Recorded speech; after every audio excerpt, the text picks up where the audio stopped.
Good morning and welcome back to BIFA TV, your daily dose of industry information. Today's episode is once again What the Papers Say, and we're joined by Ian Matheson to give us this week's news. So, Ian, thank you so much for joining us this morning. How are you?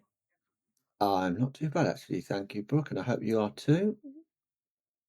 Yep, all good, thank you. So, what news are you bringing us for today's episode? Well, let's start with the ocean freight environment this week, shall we? Hmm. Sea Intelligence Yeah. said that global container shipping schedule reliability declined again in October after Hmm. a few months of steady improvement. Yes. Did they say why it decreased? Yeah, they did. They said it's due to increased operational volatility after several Mm. months of relative stability. Yeah. Yeah, that makes sense. So, did they say exactly how much it dropped by? Yeah, they did. They said it dropped by 3.5 percentage points to 61.4%. But we should Mm. remember that's still up 11.1 percentage points compared to October 2024. Yeah, of course. I mean, it's still an improvement, but that reliability is so important. So hopefully we see even more of an improvement. Yeah, let's hope so. Reliability rates have fallen, but prices certainly Mm. haven't. Right. Okay. So how so? Well, last week's Drewry Composite World Container Index rose 7% to $1,927 per 40 foot last week. Right. Okay. And I know that comes after I think it's about 2 or 3 weeks of decline. So have they said why? What caused the turnaround? Yep, they did. They said it's mainly due to rate hikes in the Mm. Trans-Pacific and Asia-Europe trades.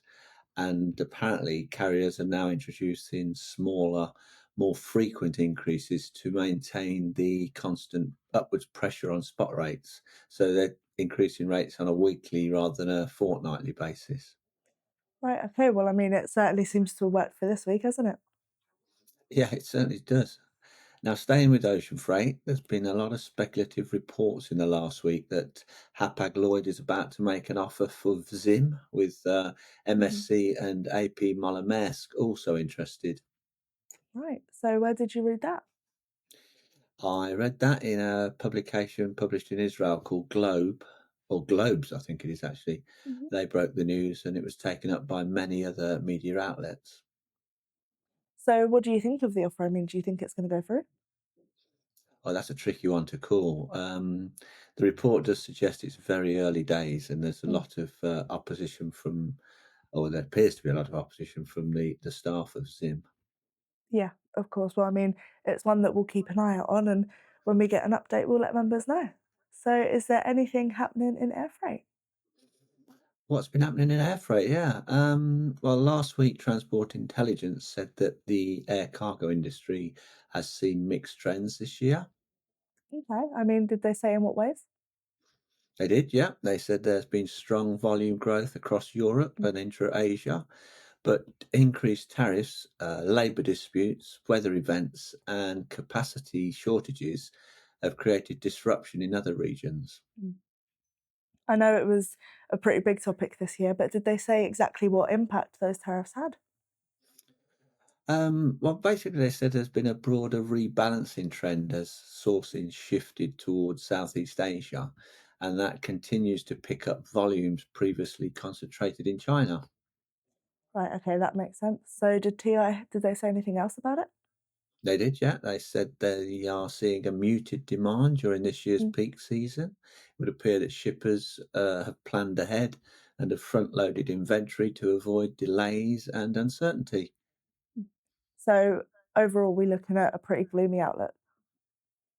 Well, not entirely, Brooke. TI Mm. says two verticals are seeing robust volume growth, and that's perishables and semiconductors. Okay. And did the report? Did it say anything else about the market?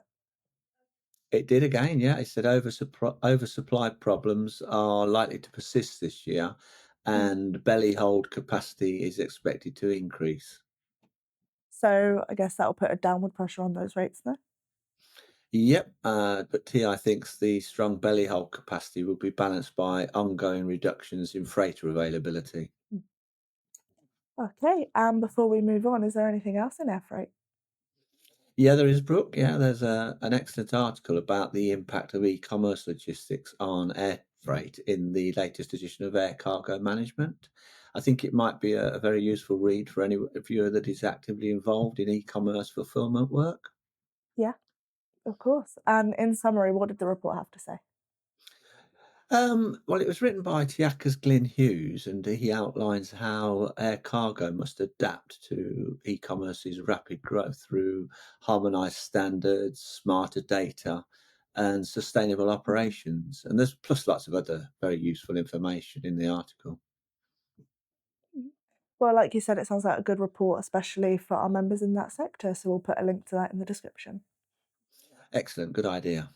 I tell you what, Brooke, let's end this episode with some news about last week's Seahorse Freight Journalism Awards ceremony, shall we? Yes, of course, I know it's a great event, and BIFA was a supporting sponsor. So a massive congratulations to all of the winners and the runners up. Yeah, it's good that BIFA recognises the vital role of journalists in shining a light on the challenges and the achievements and the evolving landscape of global supply chains. It sort Yeah, of of shows course. that BIFA is committed to encouraging accurate and insightful reporting um, about the freight logistics sector. Hmm. Yeah, and I know they all do a very good job of that. So we'll put a list to all of the winners in the description. Yeah, that's a good idea, Brooke. And again, it's an opportunity for us to remind any BIFA member that's got a PR officer or somebody that talks to the media to get in touch with you or to get in touch Yes. with Natalie. Give you their name, and we'll put them on this list of PR officers that are Mhm. part of the BIFA group. Yeah, of course, it's a great opportunity and one that's already paying off for a lot of our members. Yeah. Right, well, thank you, Ian, as always, for this update. I know that our members, they find it of use. Well, as always, Brooke, it's my pleasure, and I shall see you next week. The links to all of the articles and the reports that we've discussed in today's episode will be in the description as always. That's all for today's edition of B for TV, your daily dose of industry information.